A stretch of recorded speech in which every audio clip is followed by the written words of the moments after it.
പശ്ചിമേഷ്യ വീണ്ടും ഒരു അഗ്നിപർവ്വതമായിട്ട് മാറിക്കൊണ്ടിരിക്കുകയാണ്. കഴിഞ്ഞ കുറച്ച് നാളുകളായിട്ട് അമേരിക്കയും ഇസ്രയേലും ഇറാനും തമ്മിൽ നടത്തുന്ന വ്യോമാക്രമണങ്ങളും പ്രത്യാക്രമണങ്ങളും ലോകത്തെ മുഴുവൻ ആശങ്കയിലാഴ്ത്തുന്നു. 3000-ഓളം മിസൈലുകൾ പെയ്തിറങ്ങിയ ആ ഒരു രാത്രിക്ക് ശേഷം ഇറാനെതിരെ ഒന്നിച്ചു പോരാടാൻ UAE ആഹ്വാനം ചെയ്തപ്പോൾ ഗൾഫ് മേഖലയിലെ രണ്ട് വൻ ശക്തികളായിട്ടുള്ള സൗദി അറേബ്യയും ഖത്തറും ആ നീക്കത്തെ ശക്തമായിട്ട് എതിർത്തു. ഇതോടെ UAE കൊണ്ടുവന്ന തന്ത്രങ്ങൾ പാളി. മാത്രമല്ല, ഗൾഫ് മേഖലയിലെ ഒരു ഭിന്നത ലോകം മൊത്തത്തിൽ കണ്ടു. ബ്ലൂംബെർഗ് പുറത്തുവിട്ട ഏറ്റവും പുതിയ റിപ്പോർട്ടുകൾ പ്രകാരം ഇറാനെതിരെ ഒന്നിച്ച് സൈനിക നീക്കം നടത്തണമെന്ന് യുണൈറ്റഡ് അറബ് എമിറേറ്റ്സ്, അതായത് UAE ആവശ്യം സൗദി അറേബ്യയും ഖത്തറും തള്ളിയതോടെ ഗൾഫ് സഹകരണ കൗൺസിൽ സഖ്യത്തിൽ വലിയ വിള്ളലുകൾ വീണിരിക്കുകയാണ്. US ഇസ്രയേൽ സഖ്യം ഇറാനുമായിട്ട് നടത്തുന്ന യുദ്ധ പശ്ചാത്തലത്തിൽ ഇറാൻ തങ്ങൾക്ക് നേരെ നടത്തിയ കനത്ത മിസൈൽ ഡ്രോൺ ആക്രമണങ്ങൾക്ക് പകരമായിട്ട് ഒരു ഗൾഫ് സൈനിക സഖ്യം രൂപീകരിക്കാൻ UAE ശ്രമിച്ചെങ്കിലും അത് പരാജയപ്പെടുകയായിരുന്നു. ഫെബ്രുവരിയിൽ അമേരിക്കയും ഇസ്രയേലും ഇറാനെ ആക്രമിച്ചതിനെ തുടർന്ന് ഇറാൻ നടത്തിയ പ്രത്യാക്രമണങ്ങളിൽ ഗൾഫ് രാജ്യങ്ങൾക്ക് കനത്ത നാശനഷ്ടങ്ങൾ നേരിട്ടിരുന്നു.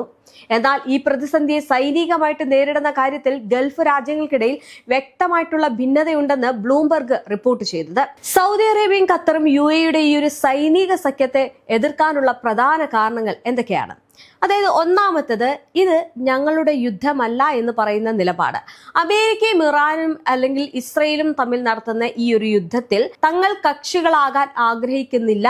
UAEയുടെ ഒരു നിർദ്ദേശത്തോട് പ്രതികരിക്കവേ സൗദി കിരീടാവകാശി മുഹമ്മദ് ബിൻ സൽമാൻ ഉൾപ്പെടെയുള്ള ഗൾഫ് നേതാക്കൾ ഇത് ഞങ്ങളുടെ യുദ്ധമല്ല എന്ന് വ്യക്തമാക്കിയതായിട്ടുള്ള റിപ്പോർട്ടുകളുണ്ട്. അതാണ് ഒന്നാമത്തെ കാരണം. രണ്ടാമത്, വൻതോതിലുള്ള പ്രാദേശിക യുദ്ധത്തെക്കുറിച്ചുള്ള ഭയമാണ്. അതായത്, സാമ്പത്തിക തകർച്ച അതിൽ ഉൾപ്പെടുന്നുണ്ട്.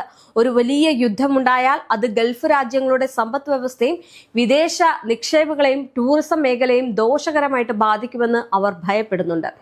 മാത്രമല്ല, ഊർജ്ജ സുരക്ഷ, ഇറാന്റെ ആക്രമണത്തിൽ ഖത്തറിലെ LNG പ്ലാന്റായ റാസ് ലഫാനും സൗദിയിലെ ചില കേന്ദ്രങ്ങൾക്ക് നേരെ നാശനഷ്ടങ്ങൾ നേരിട്ടിരുന്നു. വീണ്ടും ഒരു സൈനിക നീക്കത്തിന് മുതിർന്നാൽ തങ്ങളുടെ എണ്ണവാതക കേന്ദ്രങ്ങൾ ഇറാൻ പൂർണ്ണമായിട്ടും തകർക്കുമെന്ന് അവർ വിലയിരുത്തുന്നുണ്ട്. കാരണം ഭയമാണ്. മൂന്നാമത്തേത്, ഈ നയതന്ത്രത്തിനും അനുരഞ്ജനത്തിനും മുൻപുള്ള ഒരു മുൻഗണന എന്ന് വേണമെങ്കിൽ പറയാം. അതായത്, സൗദി അറേബ്യയുടെ നിലപാട്.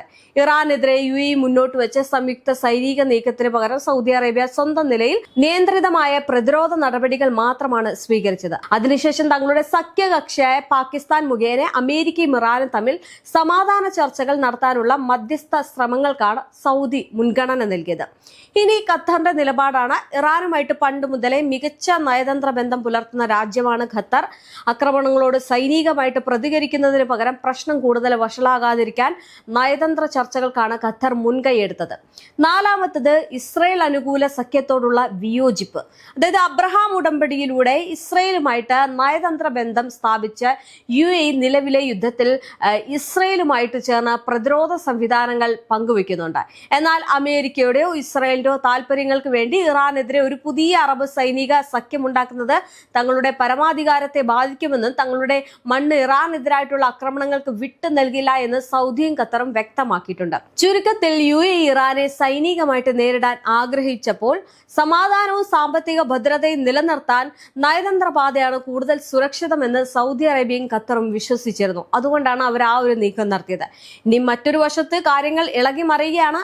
അതായത്, മിഡിൽ ഈസ്റ്റിൽ കളം മാറുമ്പോൾ ഇറാനെ ഒറ്റപ്പെടുത്താൻ നോക്കിയ UAE ഇപ്പോൾ ഗൾഫ് രാജ്യങ്ങൾക്കിടയിൽ ഒറ്റപ്പെടുന്ന അവസ്ഥയിലേക്ക് കാര്യങ്ങൾ നീങ്ങുന്നു എന്നുള്ള വാർത്തകളും വരുന്നുണ്ട്. അതായത്, ചരിത്രത്തിൽ ആദ്യമായിട്ട് ഗൾഫ് സഖ്യം GCC, അതായത് തകർച്ചയുടെ വക്കിലേക്ക് എത്തിയെന്ന ഞെട്ടിക്കുന്ന വിവരങ്ങളാണ് ഇപ്പോൾ പുറത്തു വരുന്നത്.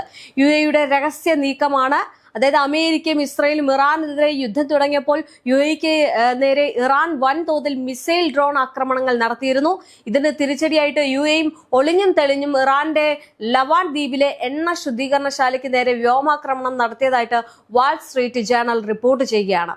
മാത്രമല്ല, ഇവിടെ ഈ ഒരു യുദ്ധത്തിൽ സൗദിയും ഖത്തറും ഇല്ല. സൗദിയും ഖത്തറും UAE കൈവിട്ടിരിക്കുകയാണ്. ഇറാനെതിരെ ഒന്നിച്ചൊരു സൈനിക നീക്കം വേണമെന്ന് UAE പ്രസിഡന്റ് ആവശ്യപ്പെട്ടിട്ടുണ്ട്. എങ്കിലും സൗദി അറേബ്യയും ഖത്തറും ഖത്തറും അത് കർശനമായിട്ട് തള്ളി പറഞ്ഞു. ഞങ്ങൾ ഈ ഒരു യുദ്ധത്തിലില്ല, ഞങ്ങൾക്ക് ഈ ഒരു യുദ്ധത്തിന്റെ ആവശ്യമില്ല, ഇത് ഞങ്ങളുടെ യുദ്ധമല്ല എന്ന് പറഞ്ഞു.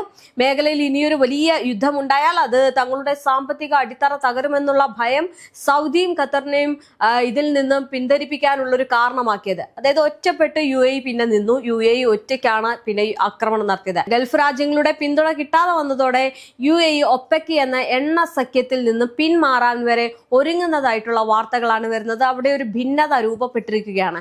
ഇത് സൗദിയുടെ നേതൃത്വത്തിന് വലിയൊരു തിരിച്ചടിയാണ്. ആ ഒരു തിരിച്ചടി ഇനി ഉണ്ടാകുമ്പോൾ എന്തായിരിക്കും ഇനി സൗദി അറേബ്യ സ്വീകരിക്കുന്നതെന്ന് നോക്കിക്കാണേണ്ടിയിരിക്കുന്നു. സൗദിയും ഖത്തറും ഈ ഒരു യുദ്ധത്തിൽ നിന്ന് പിന്മാറുന്നു, അല്ലെങ്കിൽ യുദ്ധത്തിൽ ഞങ്ങളില്ല, ഞങ്ങളുടെ യുദ്ധമല്ല എന്ന് പറയുമ്പോൾ, പിന്മാറുന്നതല്ല, ഞങ്ങൾ ഈ യുദ്ധത്തിൽ പങ്കില്ല എന്ന് പറയുമ്പോൾ അവിടെ ഒരു വലിയ വിള്ളലാണ് ഉണ്ടാക്കുന്നത്. ഇപ്പോൾ ഈ ഒപെക് എന്ന് പറയുന്ന എണ്ണ സഖ്യത്തിൽ നിന്നും മാറുന്നത് ഒരു വിള്ളൽ ഉണ്ടാവുന്നതിന്റെ ഏറ്റവും വലിയ സൂചനയാണ്.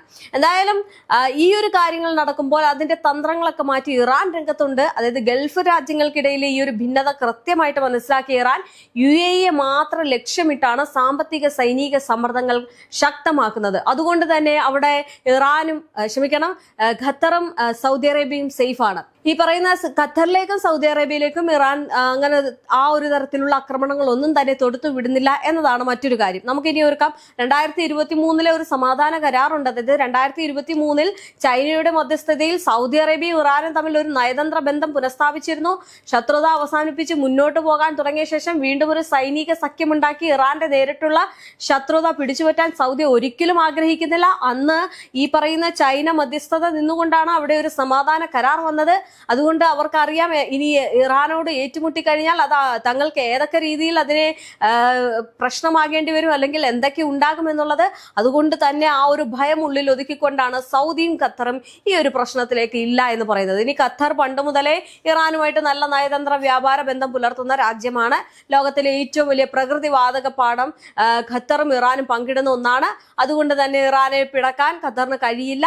ഇനി മുൻപ് സൗദിയുടെ പ്രധാന എണ്ണ കമ്പനിയായിട്ടുള്ള അരാംകോയ്ക്ക് നേരെ ഇറാൻ അനുകൂല ഹൂത്തികൾ നടത്തിയ ഡ്രോൺ ആക്രമണത്തിൽ സൗദിയുടെ എണ്ണ ഉൽപാദനം പകുതിയായിട്ട് കുറഞ്ഞിരുന്നു.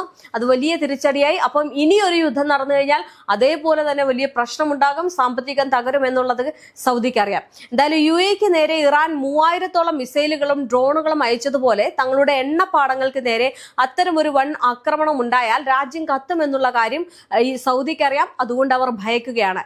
UAEയെ സഹായിക്കാൻ പോയി സ്വന്തം നാട് തകർക്കേണ്ടതില്ല എന്ന നിലപാടിലാണ് സൗദി അറേബ്യയും ഖത്തറും ഉള്ളത്. ഗൾഫ് മേഖലയിലെ സാമ്പത്തിക വ്യാപാര തലസ്ഥാനം ആരാകണമെന്ന കാര്യത്തിൽ സൗദിയും UAEയും തമ്മിൽ ഇപ്പോഴും കടുത്ത മത്സരമുണ്ട്. ഇതിനിടയിലാണ് UAE മുന്നോട്ട് വെച്ച കാര്യങ്ങൾ തള്ളി സൗദി രംഗത്ത് വരുന്നത്. ഇനി ഇറാനെതിരെ UAE സ്വന്തം നിലയ്ക്ക്, അതായത് ഇസ്രയേലുമായിട്ട് ചേർന്ന് നീക്കങ്ങൾ നടത്തിയപ്പോൾ ഗൾഫ് രാജ്യങ്ങളെ മുഴുവൻ അതിലേക്ക് വലിച്ചിഴക്കാൻ അവർ ശ്രമിച്ചു. എന്നാൽ UAEയുടെ താല്പര്യങ്ങൾക്ക് കൂട്ടുനിൽക്കാതെ അവരെ ഒറ്റപ്പെടുത്താനാണ് സൗദിയും ഖത്തറും തീരുമാനിച്ചത്. പശ്ചിമേഷ്യൻ രാഷ്ട്രത്തിൽ GCC രാജ്യങ്ങൾക്കിടയിലെ തന്ത്രപരമായിട്ടുള്ള ഭിന്നതകളാണ് ഈ വിഷയം വ്യക്തമാക്കുന്നത്. ഓരോ സമയ പ്രതിരോധവും ശക്തമാക്കാനും അതേസമയം മേഖലയിൽ കൂടുതൽ സംഘർഷങ്ങൾ ഉണ്ടാകാതിരിക്കാനും ഗൾഫ് രാജ്യങ്ങൾ പരമാവധി ശ്രമിക്കുന്നുണ്ട്. ചുരുക്കത്തിൽ പശ്ചിമേഷ്യയിൽ പുകയുന്ന ഈ ഒരു യുദ്ധം വെറും ഒരു സൈനിക പോരാട്ടം മാത്രമല്ല, അത് വൻശക്തികളുടെ രാഷ്ട്രീയ താല്പര്യങ്ങളുടെ യുദ്ധം കൂടിയാണ്. എന്തായാലും UAE ഒരു സൈനിക പ്രതിരോധത്തിന് മുൻഗണന നൽകുമ്പോൾ സ്വന്തം രാജ്യത്തിന്റെ സുരക്ഷയും സാമ്പത്തിക ഭദ്രതയും മുൻനിർത്തി നയതന്ത്രത്തിന്റെ പാതയാണ് സൗദിയും ഖത്തറും തെരഞ്ഞെടുത്തിരിക്കുന്നത്.